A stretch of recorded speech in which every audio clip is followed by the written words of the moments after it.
Okay, hi, welcome everyone.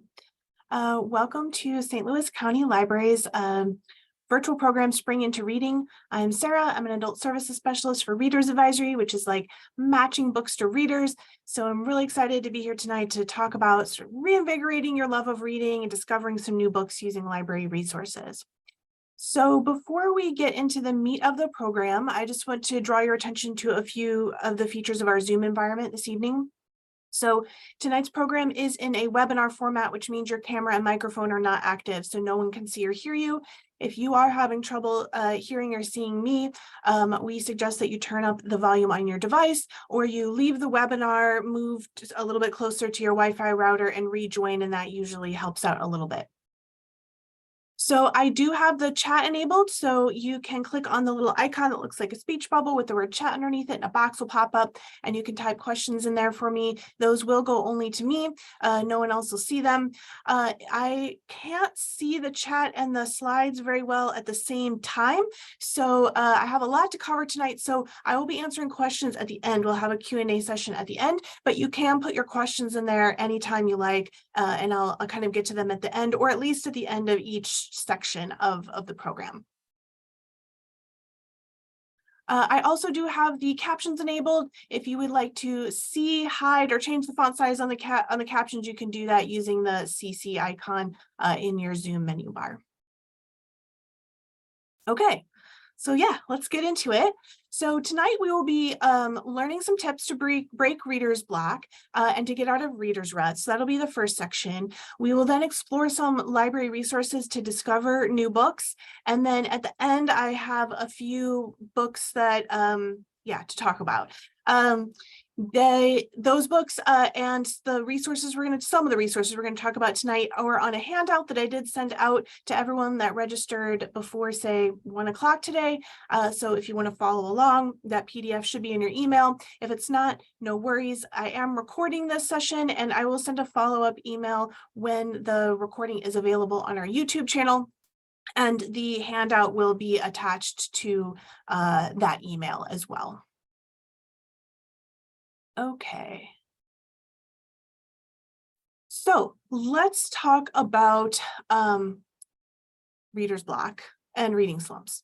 So this is a topic that is personal for me. So I started having trouble with reader's block, like having trouble focusing on books, as well as finding that a lot of books that should in theory have been of interest to me just weren't keeping my interest. And I was just having a lot of trouble reading. And this started during 2020. So at least some of that, well, it became really apparent to me during 2020. So at least some of it had to do with the pandemic. I am a tone reader, so I read a lot for feeling, and my feelings were a little, as many people were a little mixed up during that time. And so it was hard for me to find a book that kind of matched the feeling that I was looking for. But honestly, it had been sort of building for a while, and has to do with sort of a larger issue of focus. And when I started talking about this issue with other readers, other librarians, I found that this has become kind of a widespread problem. And in fact, I just listened to an interview with a literary agent who said that she too has this problem, and that many other agents and editors that she knows have had trouble sort of focusing to read book length fiction. And so you can understand why it's particularly concerning to people like me and them who work in the book industry. But it's also concerning for just anyone that has, enjoyed reading for all of their lives, and suddenly it's very difficult to find something that you like and to sit down and focus and read it. So also sort of reading slumps, I've talked to a number of people that have said, they've gotten in kind of a rut, and genres and things that used to interest them don't seem to interest them anymore, or they've kind of run out of things to read, and that has caused them problems. So we're going to talk about some tips today that will help with that if this is something that has been an issue for you as well. So my first suggestion would be to get a little reflective about it, to think, what is behind your reading slump? And I think for a lot of people, the first reason that will come to mind is that you're in a time crunch.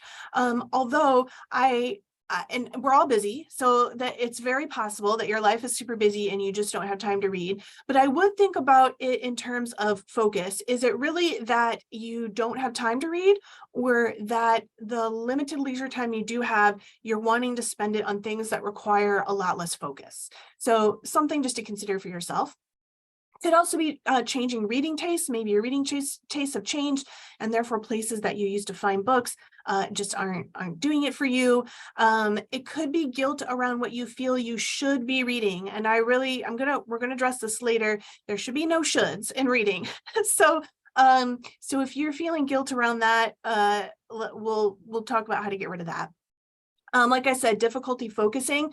This is a problem that affects more than reading. And looking through, a lot of the tips and issues that we're going to talk about tonight are things that I have found have worked for myself through trial and error. I've also done a lot of reading out there about these sort of problems, and so I'm kind of compiling tips for you. But this difficulty focusing is for more than just reading and is a bit outside the scope of tonight, but just know that there are a lot of societal factors, and that focus has been shrinking over time for decades. So although it seems like for many people it's coming to a head now, it's been building for quite some time. It has to do with a lot of things around media and our modes of communication and things like that. It could be that you're overwhelmed by choice. I mean, there's just a million books out there, and especially now with the internet, there's just a way for us to see all of those books, and it can be kind of overwhelming. And then, of course, there could be life circumstances, health issues, mental health issues that are contributing to your issues around like reading and enjoying reading. So there I would say, you can think about things in terms of, do you want to escape from those issues, or do you want to dig into them and find books that kind of address them? Just something to think about. So these are all issues. There are many others, but the point is to kind of do a little bit of reflecting to think about what might be behind your particular reader's block, and so that you know which of the tips will apply to you most. Okay, so my first sort of set of tips is about reading what you like. It's really important that you read things that you like. I mean, it sounds so obvious, but I think that we get a lot of messages growing up in school, as well as from the media, about what we should be reading. And really, you're going to read more if you're just reading what you like. So first, I would say don't apologize for your taste. You can enjoy all sorts of different things. And not every book is for every reader, and that is a good thing. So when you come across a book you don't like, I think about this myself, that this isn't necessarily a bad book. This is just a book that is not for me, and there's probably another reader out there that would enjoy that book. And honestly, if you want to think about this, is a good thing, because this narrows down your universe of books, and it's not so overwhelming to choose when you realize not every book is for you, and that's totally fine. And the books that are right for me are not necessarily ones that are right for you. Another place that we sometimes get guilt around what we should be reading is from reviews and recommendations. And those recommendations can be from friends and family. They can be online. They can be from the library. And so I think that these reviews and these recommendations, instead of being prescriptive, instead of thinking like these people are telling me what books to read, right, and what is good and what is bad, is that you should read them for informational purposes. So think about why this reviewer thinks that this book is good. So if you're reading a review in the New York Times, or on the Kirkus, or somewhere, even just like an Amazon review, or a Goodreads review, you want to look for the keywords in there. What does this person say they like and don't like about the book? And do those keywords resonate with you? Because you may like the exact things that they say they don't like. So they should be informational instead of prescriptive. And don't let me or the New York Times or your neighbor tell you what to read. Get information from them. You can ask me what I like to read, and I can give you information about books, but you should decide what you want to read. And my last point here also seems very obvious, but some people feel the need to have permission to do this. And so I'm going to say, stop reading books you don't like. This is one of the wonderful things about the library, is that we have a really great return policy. So you can check out a whole ton of books, bring them home, really peruse them, start reading them, and if you don't like it, just stop. I used to force myself when I was younger to read books, and I used to buy a lot of those books. And now, of course, since I work at the library, I get many of my books there. I do buy books from time to time, but I am assuming since you're here, you also are a library user. So feel free to check out the books and then not read them if you don't like them. So that's my life is too short. Oh, I'm going to talk about this with one of my picks at the end. Life is too short to spend it reading books you don't like. So, okay. Philosophical stuff aside, let's talk about some like practical strategies you can use. My big strategy that might be kind of a hot take and a bit controversial is to advocate for reading multiple books at the same time. And the reason for this is because you may think you're not in the mood to read, like in an abstract sense, when really you're just not in the mood to read this book, the one that you have decided is the one you're reading right now. And this one that you're reading that you're not in the mood to read right now, you might be in the mood to read tomorrow. So if you have multiple books going at the same time, it kind of increases the likelihood that you'll have something that you want to read today, and overall and every day. So I think the biggest argument that people make against this strategy is that they think that they will have trouble remembering like what is going on in the different books, or that they will confuse them in some way. So here's the key to making this work, is that you want to read books in different categories. This both helps in the sense that it helps you make sure you're going to have a book that's like fits the mood, and also it helps you keep them separate in your mind. So I kind of naturally did this for a long time. I often have a fiction and a nonfiction book going all the time. And so if one's fiction and one's nonfiction, there's very little likelihood that they are going to be confused in my mind. So if you already read nonfiction for fun, this is a strategy that you might try out, is to have a fiction and a nonfiction going all the time. You could also do this with like different genres, or different topics. There's a YouTuber that I follow that talks about, she has like 8 different books that she reads simultaneously. It's just 8 different categories. You don't have to get that big, but you could have, 2, 3, 4 different genres or categories that you have going at a time. Another way that you could approach it is to have different purposes, like a book for different purposes. Like, so this book is your commuting book. If you're driving, it's like an audiobook. This book is your before bed book, right? This book is your in your bag anytime you need something to read book. So you can have books that have different purposes in your life. And then I also always suggest that you have kind of a background comfort / rereading book, like a book that you come back to over and over. It can change, it doesn't have to be the same book your whole life. But I have found many people do this with TV shows. So it's not really that unusual to think of doing it with books. So a lot of people have one or more TV shows that they will watch kind of in the background, or they'll watch between, new things. And so you can do that with a book too. And for many people, this tends to be a nostalgic book of some kind. So a book from their childhood, teen, young adult years, like a longtime favorite. But it can be something new. It can just be like a book that you discovered a year or two ago that you just love and you just want to reread it. So the point of having this is that it can help keep up, it can fill that urge to read when nothing else seems to be satisfying. And it can also keep up your reading schedule, which we'll talk about in just a minute, when you don't really have anything new or anything that's like hitting the spot. So I definitely suggest having some sort of comfort reread that you just like turn to whenever you have kind of nothing better to read or nothing else is hitting the spot. Okay, my next tip is about finding your format and exploring different formats and having different formats fill different reading needs in your life. So every format has kind of its pros and cons, but these are sort of the the pros, the benefits of each of these different formats.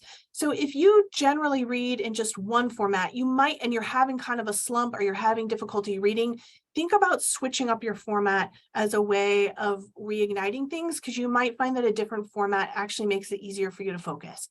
So audiobooks, for example, are great in the car, while exercising or while doing household tasks, anything that you kind of need your hands for.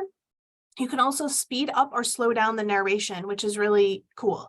So if you find most audiobooks to be slow, you can speed it up. If you need it to be a bit slower so that you can focus while also, working out at the gym or something, you can do that, especially in the app, like in the Libby app or Hoopla.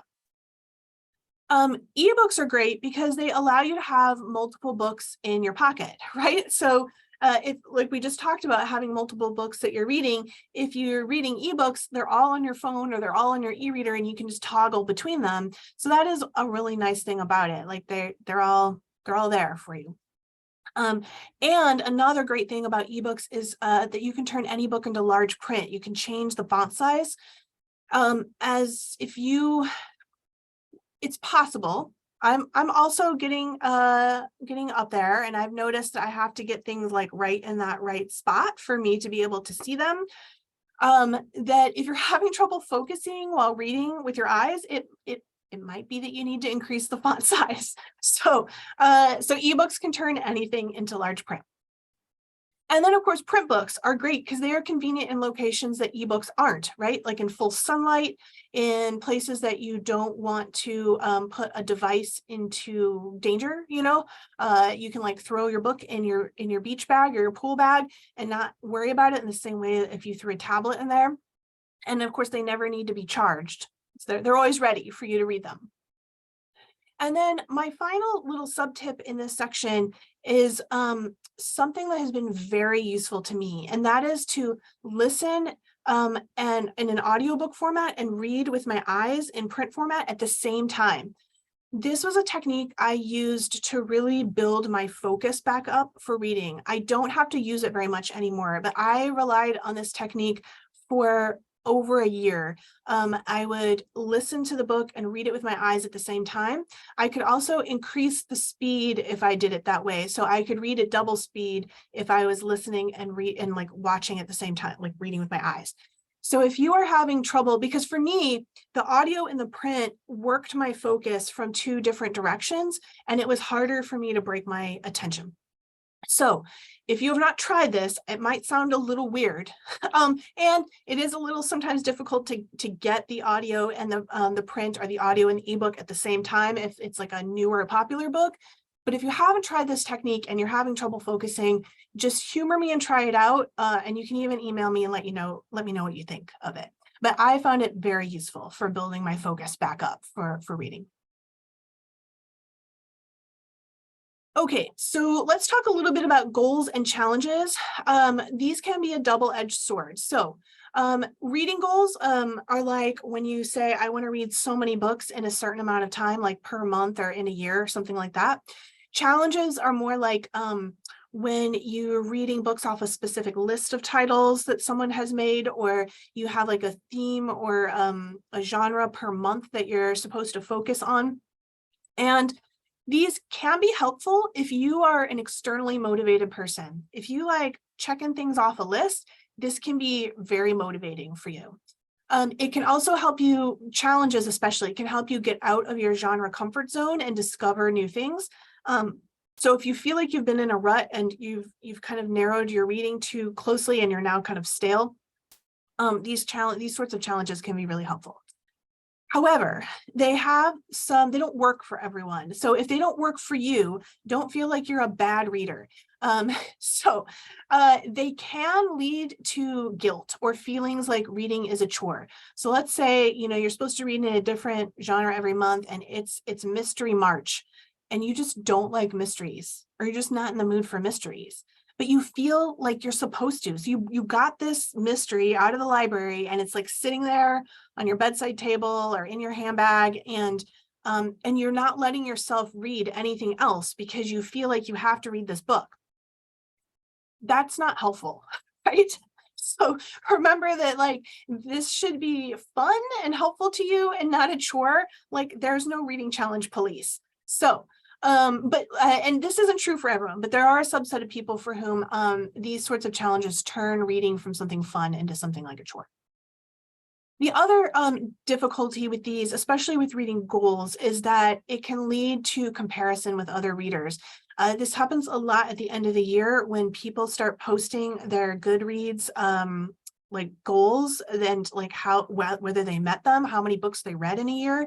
And you can think to yourself, wow, they read 100 books and I read 3. But remember, like, it's not a race, and people have different things going on in their lives. They may read different kinds of books, and I'm just going to say it. Some people just aren't that honest. So don't compare yourself to others.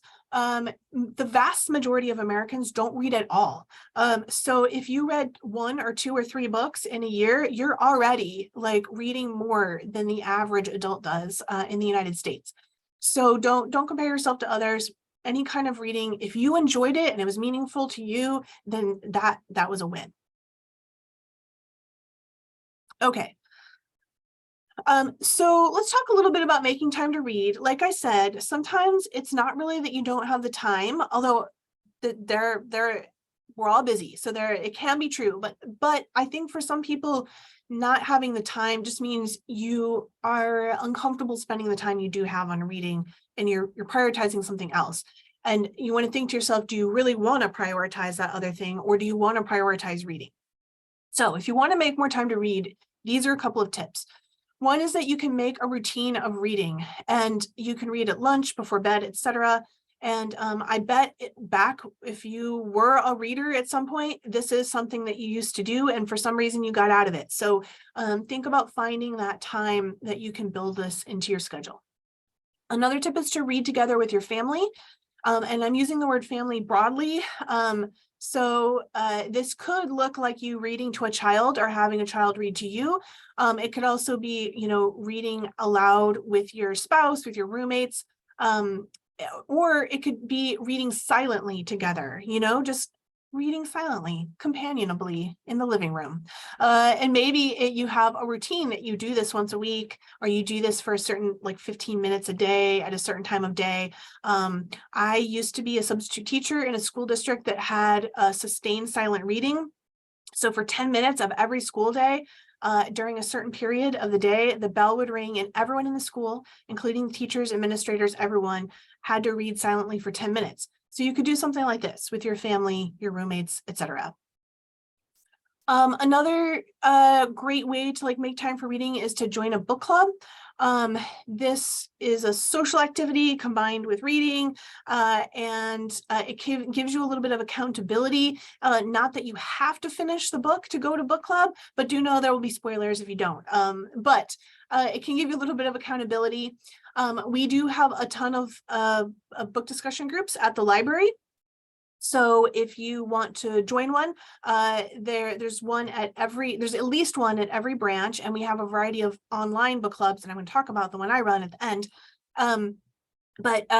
Yeah, book clubs are a great way to reignite your love of reading and meet with other readers and give yourself a little bit of accountability and to read books that you wouldn't normally have chosen for yourself. Another tip is to always have a book with you. This is even easier now that we have e-media, so you can put audiobooks and ebooks on your phone. And I will just admit to you that one of the criteria that I use to evaluate purses is that it needs to fit a standard size book in it. But if you always have a book with you, then in your downtimes, instead of pulling out your phone, you can pull out the book and just read a page while you're waiting for this or that. And then the last point here is a little bit more philosophical again, which is that I just want to say that reading for pleasure is no less productive than doom scrolling or other internet activities that we're doing. I think that either consciously or subconsciously, we sometimes feel that anything we're doing on the internet is somehow productive. And I think it's because many of us do so much of our work, at least a little bit, with the internet, and that we have gotten this idea that looking at the news, emailing, texting, this sort of thing is somehow productive, and that reading for pleasure is not, but that's subjective. So for me, I had to kind of wrap my mind around like how informed I needed to be about a lot of things, and what I was doing with my time online, and whether that was helping my focus and my enjoyment of life and like my finding of meaning in the world, or it wasn't. So I'm not some sort of like Luddite, and I have not dropped all social media, but I have thought about this priority in my life and like what I want to spend certain hours of my day doing. So, all right. So those are sort of my tips, and I hope you'll find them useful. Like I said, this is something I've struggled with. So many of these tips are things that I have implemented in my own life and that I've talked with other readers about, as well as read articles about online. So I hope that if you too have been suffering from reader's block or a reading slump, that these will help you. So we're going to transition into how to find and discover new books using some library resources. And before we do that, I'm going to briefly talk about some vocabulary because these resources use that vocabulary. So the first is genre. I've already been using this word. Most readers know what it means, but just so we're all on the same page, it's a category of artistic, musical, or literary composition characterized by a particular style, form, or content. That's the definition from Merriam-Webster. And you can see here some examples of genres. The other vocabulary word is appeal. Appeal terms or appeal factors or appeal characteristics, as they're sometimes called, describe a book's feel, and it helps you decide if a book fits the style of book that you're interested in reading. So these are all of the descriptive words that you would use if you were talking about a book with a friend.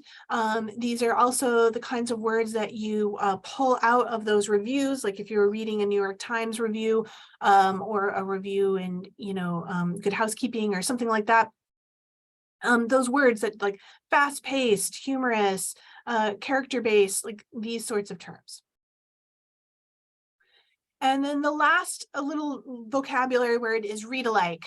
These are two books or authors or series that are similar in genre, theme, or appeal, and they don't have to be the same in all of those. So the point of finding a read-alike isn't to find two books that are exactly alike, but to find two books that are alike in the way that you care about. So here's an example. That's kind of an interesting example. So if you liked The Martian by Andy Weir, then you might try Packing for Mars by Mary Roach. And the thing that's interesting about this example is that The Martian is science fiction and Packing for Mars is science nonfiction. So they're two totally different types of book, but both The Martian and Packing for Mars focus on the astronaut experience, and they have a kind of dry sense of humor. So if that is what drew you to The Martian, then you might also like Packing for Mars, even though they're two different genres. So so read alike. So you're oftentimes what you're doing is looking for a read alike to a favorite book or a book that you read recently and liked when you're trying to discover new books to read. So let's talk about some library resources for discovering new books.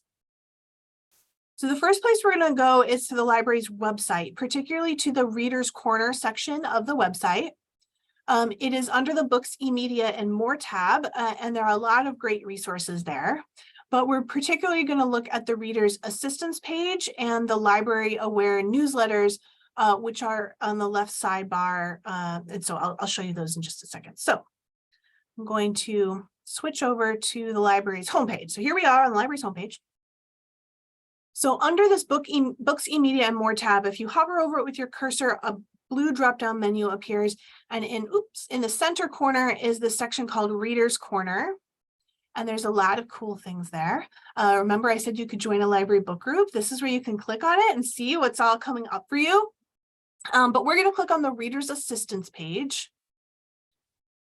And this page has many links to websites and databases that you can use to get reading ideas. We have a lot of different awards listed here. So for example, you have the Agatha Awards, which are for traditional mysteries.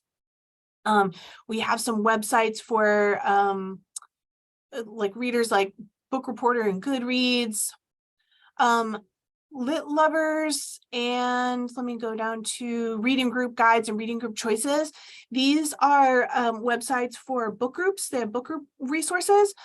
So this is a good place to find book discussion questions if you're not using a book discussion kit from the library, but you can get book discussion questions there.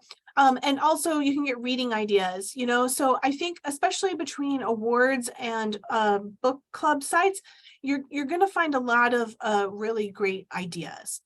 So yeah, so check out if you're ever in kind of a slump and looking for something new, check out the Reader's Assistance page. Okay. Everything under the Books, eMedia, and More tab. So I'm just going to click on it. Everything under that tab on the left side of the page in the left menu, you're going to see this section that says Library Aware. These are newsletters that go directly to your email, and they're kind of genre or topical based, and they're just like filled with reading suggestions. So if you click on Read More, it's going to take you to the page where you can sign up for them. And you see a whole bunch of them here. Let's look at the historical fiction one. So if you click on it, it says View Latest Issue. And this is what it'll look like when it comes to your email inbox. You'll see a bunch of books. It'll tell you what it's about, why you might like it. And then if you click on either the cover or the title, it will take you directly to our catalog so you can place a copy on hold. You can request a copy. We have pre-screened all of these, so they are, we do own all of them. Now, if they are new, there might be a whole list, but do know that we own all of them. So this is a really cool place to get some reading suggestions that come right to your inbox and are very easy to, like, in 1 or 2 clicks, put on request for yourself. Most of these come out once a month. There are a few that come out every other month. And then you can sign up for the New York Times bestsellers, both fiction and nonfiction. Those come out weekly because there's a new New York Times bestseller list every week. But yeah, definitely try these out if you have not done that, because they are super convenient. And I have gotten a lot of like suggestions for myself from these. I sign up to all of these with my work email address just to like kind of keep up with like what's going on in the book world. Okay. Go back home.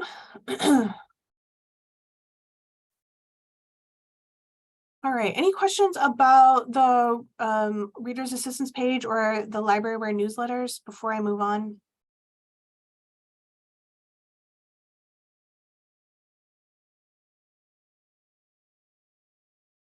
No, okay, good.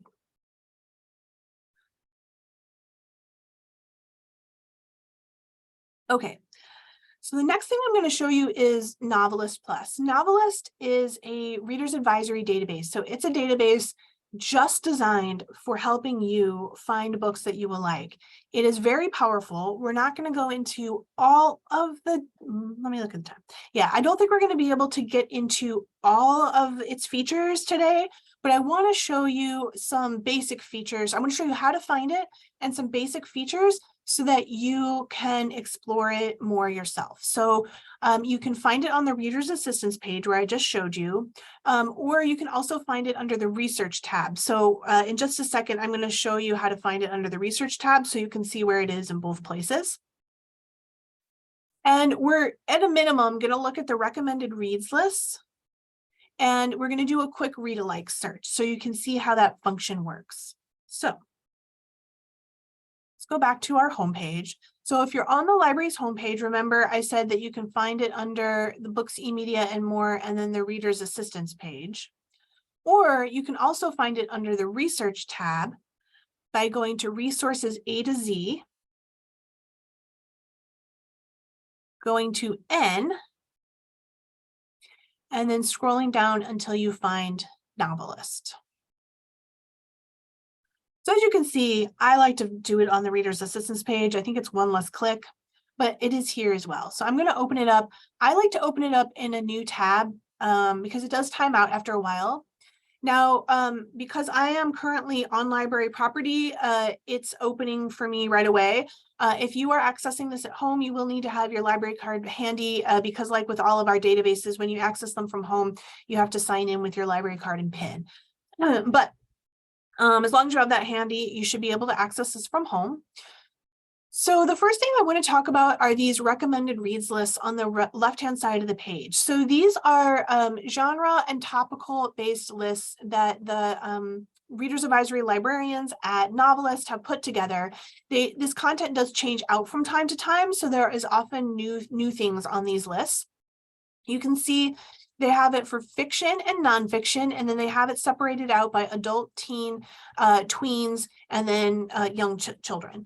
So let's look at one of these. So like if we look at book club best bets, if you click on it, a few subcategories will pop up. So let's look at like immigrant experiences. Always a really interesting book club topic. And it has some really great suggestions for book club picks. I mean, you could read these even if you aren't in a book club, but some book club picks that feature the immigrant experience. And if you hover over a cover, a little pop-up appears that will give you a short description. And then under the list, if you click on check availability, it will show you whether we have it and how many copies we have. And when you click go to catalog, it will take you right to the catalog. So that is pretty nifty. So really convenient for finding, what it is that you're looking for. If you're looking for like a quick suggestion. As you can see, let's let it load. As you can see, there are a ton of different genres here, and every one of these, and they have some Novelist staff picks, which is kind of cool. And every time you click on one of these, there's a bunch of subcategories. Both the subcategories themselves and the content on those lists do change out from time to time. One that I particularly want to show you or highlight is for fans of. So they have suggested reading titles for fans of all of these different TV shows and movies, which is, I think, pretty neat. If you are trying to get back into reading and you have a favorite TV show you've been following, maybe it'll show up on this list, and then you can find some books that are similar to that. So for example, let's see here. If you did, I think the newest season of Ted Lasso dropped somewhat recently. So if you click on Ted Lasso, it's going to tell you that these are charming stories that might not revolve around sports, but they evoke a upbeat and heartwarming tone of Ted Lasso. So here they all are. And again, yeah, you could just click on check availability and it'll tell you what formats we have and take you right to our catalog. So pretty convenient place to get some new suggestions. Okay. Let's do a Readalike search. So one of the really great functions of Novelist is that you can find Readalikes. So let's say that you have heard so many good things about lessons in chemistry. This is like one of our hottest book club titles right now, but there's a very long hold list. Notice that it's doing predictive text, which is kind of nice because I know sometimes, you hear about a title from a friend and you don't have it quite right. But if you start typing it in, it's going to give you some suggestions of what it might be. It's kind of nice. So I started typing lessons in chemistry in. I'm going to choose it. So while you're waiting for lessons in chemistry to like show up, you can look it up in Novelist. And this is what the bibliographic record for a book looks like in Novelist. It gives you, a short description and some appeal characteristics, talks about media mentions. It tells you whether we own it and how many copies and all that good stuff. It has some reviews here if you want to read the reviews. But over on the right-hand side of the page are Readalikes. And if you hover over the cover, a little pop-up appears that both gives you a description of the book and a reason why Novelist thinks you might like this book if you like lessons in chemistry. So you can kind of read that little reason and decide for yourself, like, oh, yeah, that sounds good to me. And then you can click on view copies and go right to our catalog to place it on hold for yourself. Or you can click on the cover and it'll take you for the bibliographic record for that book so you can find out a little bit more about it. So there's usually 9 Readalikes over here in the right-hand side. And yeah, usually, yeah, see, all of these have reasons that are written by actual librarians or staff at Novelist. Sometimes the ones at the bottom are algorithm generated, and they're still pretty good. But these ones that are created by actual staff at Novelist or staff that they work with, librarians that they work with, are really quite good. However, if you don't like it, if you think that's a bad recommendation, you can give your own feedback. You can say thumbs up or thumbs down, and they take that into account when they're, because these do change out from time to time. You can also suggest your own read-alike. So if you've read something that that kind of reminds you of lessons in chemistry and you want to suggest a read-alike, feel free. Okay, but let's say that all of the read-alikes on the right-hand side of the page just aren't quite doing it for you, or you've read them already. That does sometimes happen if you're like a really voracious reader, or you know a lot about a certain genre. Sometimes you've read most of the things in the read-alikes, or maybe they're just not capturing exactly what you're looking for. If you scroll down past all of the reviews, you're going to find this section that says search for more. And this is what allows you to create what I call custom read-alikes, where you can pick just the things that appeal to you about a book and then find other books that have those specific characteristics. So we could, for example, say that we wanted historical fiction that was about independence in women and was heartwarming. Right? Let's say that those were the things that you liked about this book, that it really wasn't about the cooking, right? And it wasn't about the particular time period. It was just this combination of like historical fiction from any period that's heartwarming and about independence in women. And if we click search, it's giving us some suggestions, only 11. So this combination of appeal characteristics gave us a pretty manageable list of titles. Now, if it had given us a very long list of titles, we could then use this limiter menu on the left-hand side to refine our results, so we could narrow it down a bit more. We could say, we only wanted book club best bets, or we only wanted fast-paced books or something like that. So but 11's pretty manageable. And again, it gives you a little bit of information about the book, allows you to click to check availability. So these are some of the very basic functions of Novelist, but it is quite powerful. And yeah, if you have questions about it, I'm always happy to talk about Novelist. It's super fun to play around with if you're a reader. Okay. Any questions about Novelist before I go into the next section?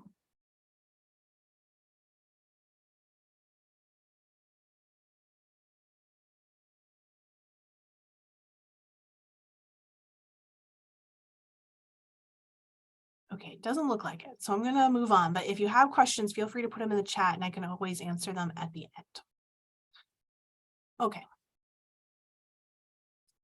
The last library resource I want to talk about before we get to some picks tonight is the personalized reading list. So this is a form on our website. You will find it under the Books, eMedia, and More tab in the Reader's Corner section that I showed you earlier.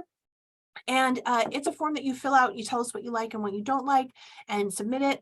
And in a week or less, usually just in a couple days, we will give you a list of 5 titles that we think you might enjoy or might want to try out. And it's very fun. I'm going to show you where it is just so that we have the time. So if you are on the library's homepage, so under the Books, eMedia, and More tab, again, in the center column under Reader's Corner, you're going to find this link that says personalized reading. And this is what the form looks like. She's filled out with your name, all your sort of contact info.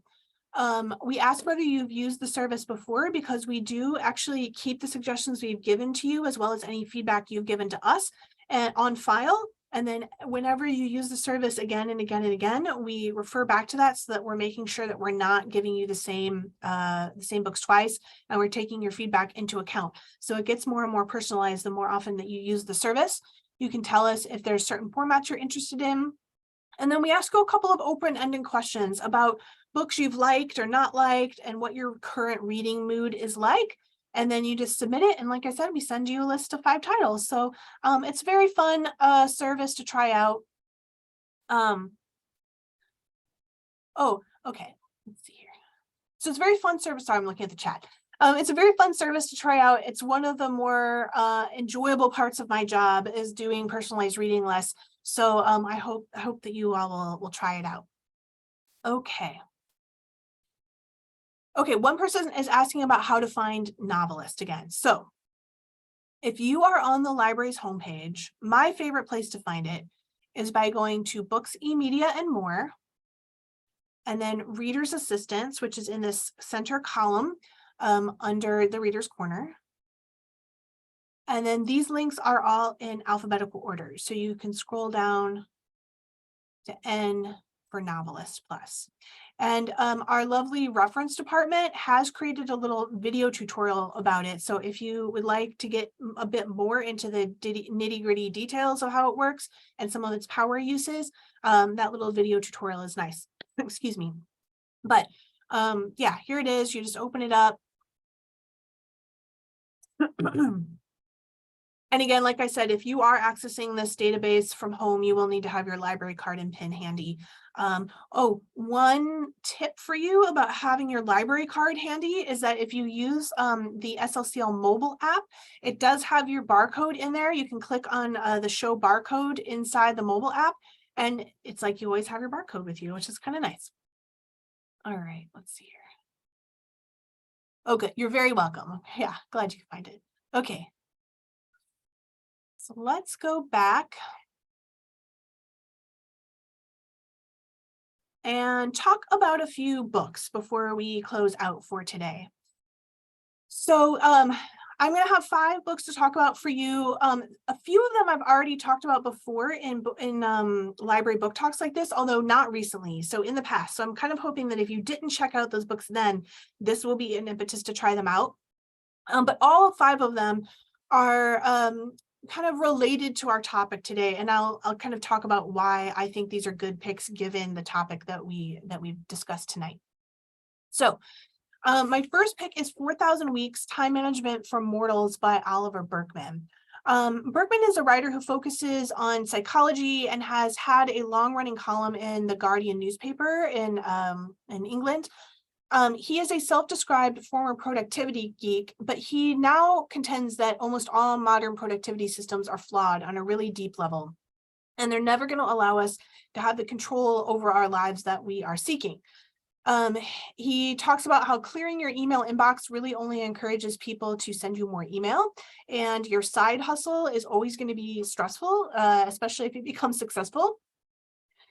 So really only in embracing our finitude, both in the sense of our limited personal capacity and our limited lifespan, can we make the tough choices to do what matters most and accept the loss of everything that we can't do. And finitude is in the title. So 4,000 weeks is the average number of weeks that a person lives, which sounds so tiny when you say it like that, especially when you think about how many thousands of those weeks or how many hundreds of those weeks are like when we were like children, you know? So after Burkeman explores kind of the philosophical reasons for this, he then gives some really practical advice on attitudes and habits that we can put into practice.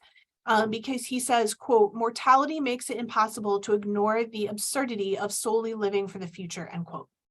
And I think that this is a really important attitude to apply to our reading goals. Whether that's the ever-growing to-be-read list or a feeling that we have to remember everything we've read and make it relevant to our life and work. And in fact, Burkeman does talk about this a little bit in his excellent newsletter. If you're looking for it, you can subscribe to his newsletter. But basically, life is too short to read books that you don't want to read. And you should really focus on the enjoyment and meaning and let go of any shoulds in your reading life. The books that are important to you will often naturally appeal to you and sort of come to you, and they will stick with you after you've read them. And yeah, and that's kind of just the best way, I think, to go about it. Okay, my next pick is Part of Our Lives, A People's History of the American Public Library by Wayne A. Wiegand.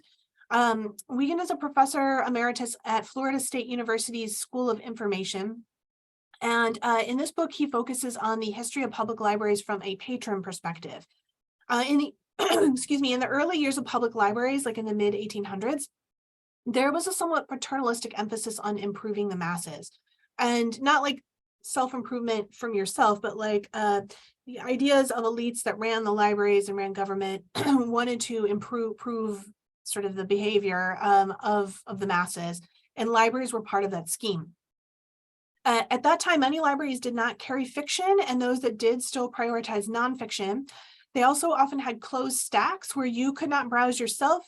You had to go to a librarian to get recommendations, or you had to submit a ticket for them to go retrieve the book that you wanted.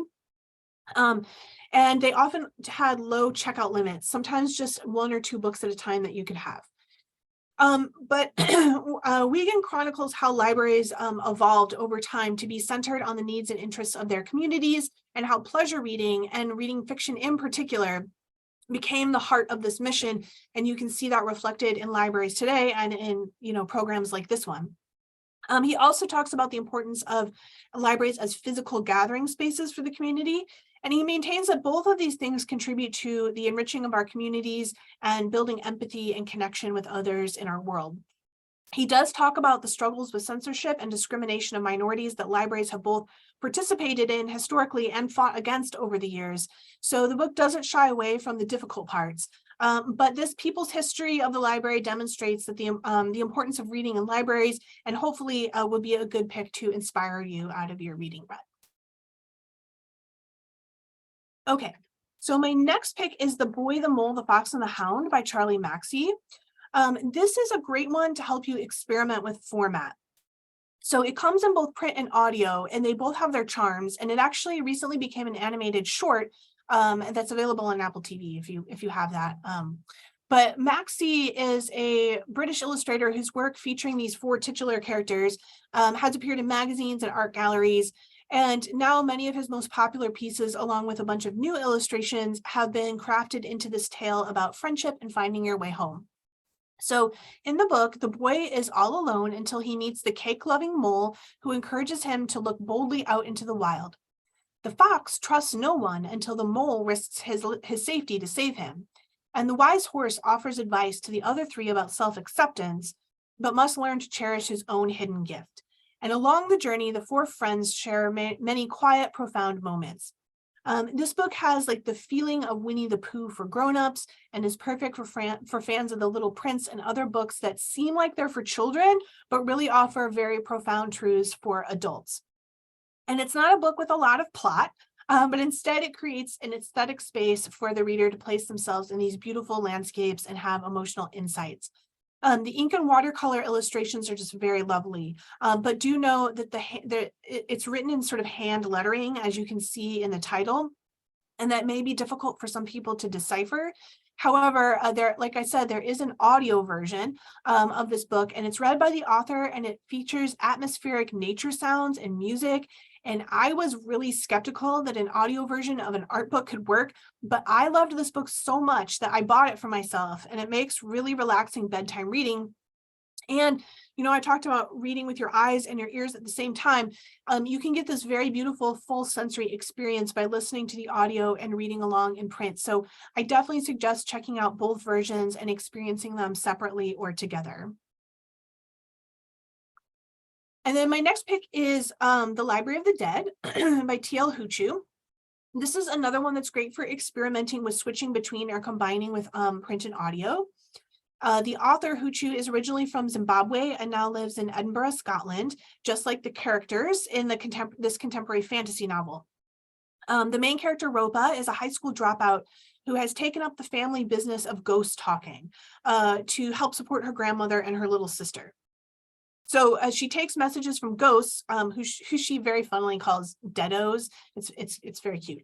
So she takes messages from the ghosts to their living family members for a fee. And Ropa says this about her line of work, quote, "Wish I could do it by phone, but then I wouldn't get paid. And seeing the bear in the flesh with a message from the other side is a hell of a lot more believable than receiving a phone call," end quote. When one of the ghosts, though, wants her pro bono help tracking down her missing son, and then other ghosts start talking about missing and disfigured children, Ropa gets drawn into a situation way bigger than she could have ever imagined, that involves a magical library, child trafficking, a milkman, and a TV star. And unfortunately, instead of getting paid, she might end up being the one paying with her life. So this book is both charming and a little creepy, and I'm going to give a special recommendation for the audio version because the narrator has a very charming Scottish accent that sounds exactly like I think Ropa would. I always find that, reading books about books and reading in libraries and bookshops helps stir up my interest in reading. So another one that's great to experiment with format and also to like read, books about libraries. And then my last pick of the evening is In West Mills by Deshaun Charles Winslow. This book is set in mid-20th century North Carolina, and it tells the story of Azalea Center, who is known in town to everyone as Knot, K-N-O-T. And this is a really apt name because she's a very complicated woman, sort of difficult to untangle. And she loves moonshine and partying, the company of men, and literature, especially classic literature. And as the book starts, she's about to turn 27, which is past the age others think that she should be settling down. And her current boyfriend has just left her because he can't deal anymore with her alcoholism. She's alienated most of the people in town, except for her best friend Otis Lee and his wife Pep. And though they're only a few years older than Not, Pep is sort of motherly towards her, and Otis is the problem-solving type. And yeah, she definitely has a big problem to solve because it turns out that she is pregnant. So they are determined to help Not, kind of sort her life out. And the book follows Not over several decades. And I think it's just really refreshing to read a historical fiction novel about an African-American woman who lives her life exactly the way she wants to, maximizing her own freedom and self-expression. And that life includes plenty of time reading, even if it means putting off other socially acceptable, or responsible tasks. Now, I'm not going to say that her unconventional life doesn't have some consequences. It does. She goes through some really difficult things, but it does help you to think about what you do want to prioritize in your life. So this would be a really great book for those that liked Their Eyes Were Watching God by Zora Neale Hurston, or are looking for other kind of books that feature independent, spirited women in that vein. So let's see, there's a chat. Okay, there's just a thank you. I just want to make sure there wasn't a question in there about the picks. So before we end, I do want to talk about a couple of upcoming programs that we have. We have Lit Lovers coming up on Friday, April 28th. This is going to be an in-person after-hours event at the Thornhill branch. So for the last 3 years, we've had our Lit Lovers Festival where we have library experts talk about forthcoming books. We've had this online in a virtual format, but we are returning to its former incarnation as an in-person festival, and we're really excited. This is going to be a very cool event. Like I said, after hours at the Thornhill branch, there's going to be info tables and refreshments and a craft and giveaways, and then we will have the presentation. So it's really going to be a fun night for book lovers. So I hope that you can join us there. And then I run a book discussion group. I run a no required book discussion group. So if you are looking for a very low stakes way to join a book club, you might want to look into mine. It's called the Mocktails Book Discussion. It meets on the second Monday of the month at 7 p.m. We have a theme every month, and I talk about a book related to the theme, and I also demonstrate a mocktail, so a non-alcoholic cocktail that kind of goes with the theme. And then everyone else in the group is invited to share about a book they read that month that meets the theme, or just what they happen to be reading, even if it doesn't meet the theme. I don't enforce the theme very strongly. So you, like I said, you meet on the second Monday of the month. So I hope that you can maybe join us in May. You can find both of these as well as a lot of other events on our events calendar, and I will put links to these two programs in the follow-up email for your convenience. Okay, let's see. Does anyone have any questions before we close out? I know we're right at 8, so some of you might have to leave, but if you have any questions, I don't mind staying around for a couple of extra minutes.